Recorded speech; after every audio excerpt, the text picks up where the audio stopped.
Captain M.S. Kohli, leader, Indian 1965 Everest expedition.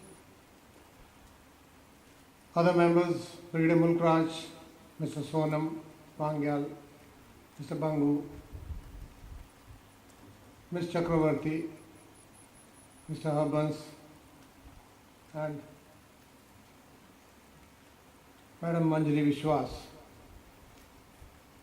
Other distinguished guests, my dear fellow mountaineers, and all other those who have made it convenient, who are here. For me, it's a great honor and privilege to be here with you people. First, that on behalf of IMF, as a president, it's a big privilege to be the president during the Golden Jubilee of first Everest climb. As rightly said, in 65, it was the biggest achievement for India in the field of adventure, and not only they climbed the mountain, they put a record number of people on the top. It worked as a electrified the whole youth in India in adventure, in mountaineering. And where the mountaineering and adventure has reached today, we all know now it's a huge and vast subject. How IMF came into it and how it started.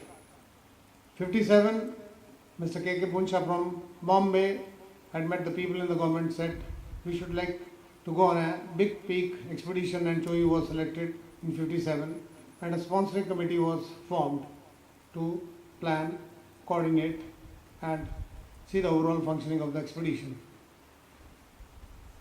The people in the government and mountaineers had set their eyes on the Everest. Till then, Everest was climbed by Britishers in 53 and Swiss, and many others were attempting. India launched the first expedition in 60 under Brigadier Gyan Singh. They were close to the summit, unfortunately couldn't make it. Captain Kohli, leader 65, was also one of the members and part of the expedition. Again 62, India went on Everest. That was the second expedition by IMF launched. Same thing happened, unfortunately bad weather, and people spent 2-3 nights at almost close to between 27 and 20,000 feet, 27 and 28,000 feet. But they learned the lessons out of that. 65, when it was planned, Captain Kohli was the leader. He had all the knowledge, he had all the things what has happened on the mountain. And I will say they were lucky enough. They not only put 9 people on top, there was no mishap, and everybody came back safe. And after that, it's a history. IMF is now into many areas, many fields, national body for promoting mountaineering and other land-based adventure activities. I don't know how many knows, with statutory powers from Government of India, all foreign expedition coming to India has to get the permit through IMF, from IMF. Equipment being imported adventure-based to India, if required, it is for the promotion. IMF is empowered to give the certificate which gives the custom exemption through the Ministry of Finance. I think many people uses it from here. Any trek or expedition going on the mountain, if approved by IMF, the government gives 30 days special casual leave. In addition to that, along with mountaineering, sport climbing is also one of the big activity, and you have seen it here. Last year only, the East Zone under Mr. Manik Banerjee and his team, they had organized the nationals here. We have 6 zones, along with sport climbing, where more than 1,500 youth takes part during the training and selection and finally nationals, and few students, few participants, youth, they take part in international or Asian games also.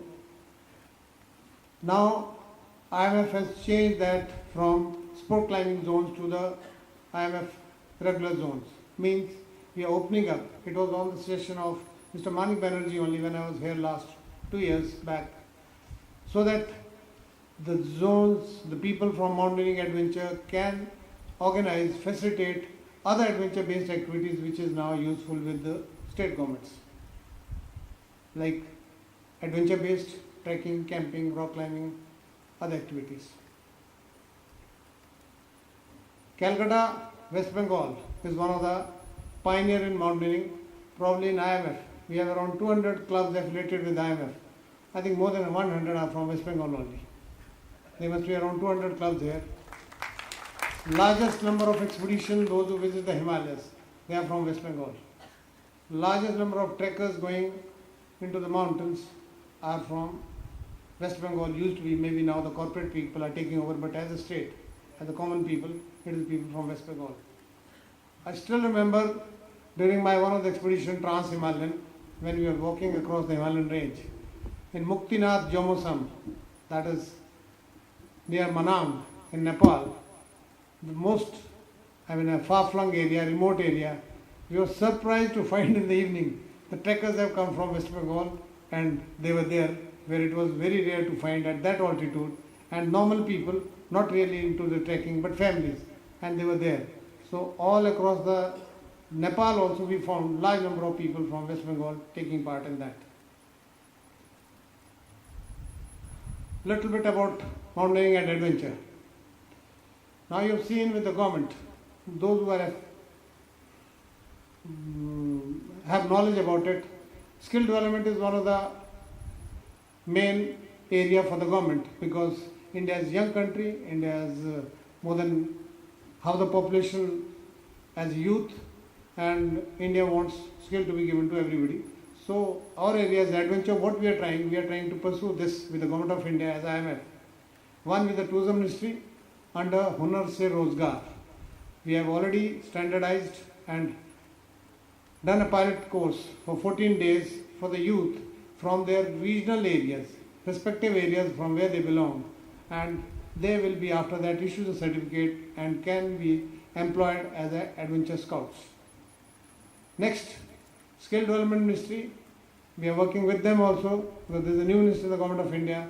There are 7 to 8 level of jobs, right from a mountain cook and mountain altitude porter or a mountain partner, we are calling him, from guide, instructor, trainer and mountain leader up to that, and base camp manager.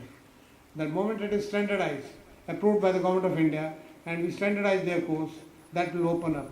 That facility will be available, applicable to everybody, not only to start with the Himalayan range, it will be all over India, because adventure tourism has a potential everywhere, and that is where the skill is required. And skill is required once it gets standardized, that is where the whole nation will fall, like we are doing in mountaineering, basic, advanced course. The courses are standardized, but in adventure, not yet, not adventure-based activities. And that will be also useful. Lately you have seen there was an earthquake in Nepal. And when we talk about earthquake, or it is floods, or it's fire, the first responder, who gets affected? That's the common man, wherever it takes place. How they react to that, how they save their life, is part of the adventure training. Rock climbing, grappling, cross difficult area, or a casualty evacuation, that is part of the adventure inbuilt anywhere you conduct adventure activities. And that is what is required there. Firstly, mentally, you are aware about it, something happens, how do you not panic? That's the first part. Second part, how to save your life and get out of it. The third is how to save somebody who's around and get people around you, the leadership, and get the person out. The fourth one, little bit of a first aid, how to take the person out of that and evacuate him. And finally the other things, help and facilitate the people, those who come after 4 days, 5 days, this team, that team, and those who basically do the digging of dead bodies. But the initial part is very important, not yet structured in India. All state governments are doing it, but it is in a different way. So we are in a final stage with National Disaster Management Authority also doing this. In my opinion, in the opinion of IMF, when we are able to do these 4-5 things, when we become the knowledge-based partners of theirs, that is where IMF value will go up, not only the promotion of mountaineering, adventure, but be a knowledge-based partner, standardizing things, and then these zones will have enough work. How much they can do, how much they can interact with the government, how much they can get the work done, it is up to their initiative. Our job is to start from there and we leave it to the other people. And I am very sure that all zones, all mountaineer friends, everybody those who have the knowledge about it, those who have the passion about it, would like to get into it and will like to pay back to the system and society where it will help the youth, apart from the outdoor education for the youth, school, team building, leadership, discipline, risk-taking ability, and overall, if nothing else, be a little more responsible citizen of India, proud citizen of India than other person, and channelize their energy into the right direction. I'll take only example that it's coming up. Yesterday we were in Bangalore. State government of Bangalore, Karnataka is keen to start these activities, what I am mentioning, because it was linked with the government there. Government of Kashmir at present, next week probably will be there, wanting to invite IMF people to start how to help them in the promotion of adventure tourism there. And that will include what I am mentioning to you people, because everything is interlinked. Ultimately it is adventure based. We got to only keep in mind that we don't mix it up, jumble it up. A person done A training should be able to fit into the B and C also. That is what is required, and IMF has to do it.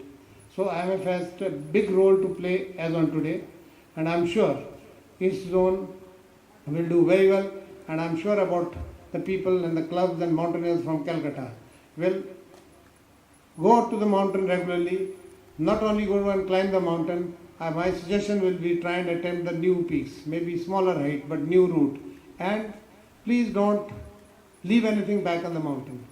Not only leave, but try and if there is anything around. We were lucky the other day when we were in Delhi, as it was mentioned, in one day for the team, 65 team, we were entertained. We went to the Rashtrapati Bhavan, we met the Honorable Rashtrapati Ji, and the same evening we met our Honorable Prime Minister, and Prime Minister took almost 20 minutes with that. He interacted with the team leader and members. He was keen, he showed a lot of interest. And maybe one of the things one day we have suggested in general that IMF can play a major role in cleaning Himalayas, because we have more than 100 expeditions going every year on the mountain, 70 odd Indian expeditions and more than 40 to 50 is the foreign expedition. And it has been discussed with our Honorable Minister for the Youth Service and Sports also, the day it gets approved in the government, as those who know, those who work with the government, then funding is not a problem. If funding is not a problem, we could probably ultimately come down to the states. Who is sending expedition to there? We do the value addition by a cleaning expedition with that. Maybe add 2 or 3 more people and do a part of funding, which will help the expedition also. But for that, we got to be very sure that whosoever is going to the mountain, we are honest to ourselves, we will not dirty the place, and as someone will say from the team, because it is considered, mountaineering is the only part where there is no empires, there is no referees, there is nothing. Be honest to yourself, be honest to the nature, be honest to the mountain, and when you come back, whether you climb it or no, that is immaterial. But give respect to the mountain, satisfy your personal desire, hobby, and keep the mountain clean. With this, once again I congratulate the East Zone, Mr. Manik Banerjee, his team, and all of you, those who have put in efforts, and for us to be here. And I congratulate the leader of 65 Everest Expedition and the team member for their magnificent achievement. And I again say that it is coincidence. I am lucky. I happen to be the president that time of IMF. Once again, good luck. Thank you very much.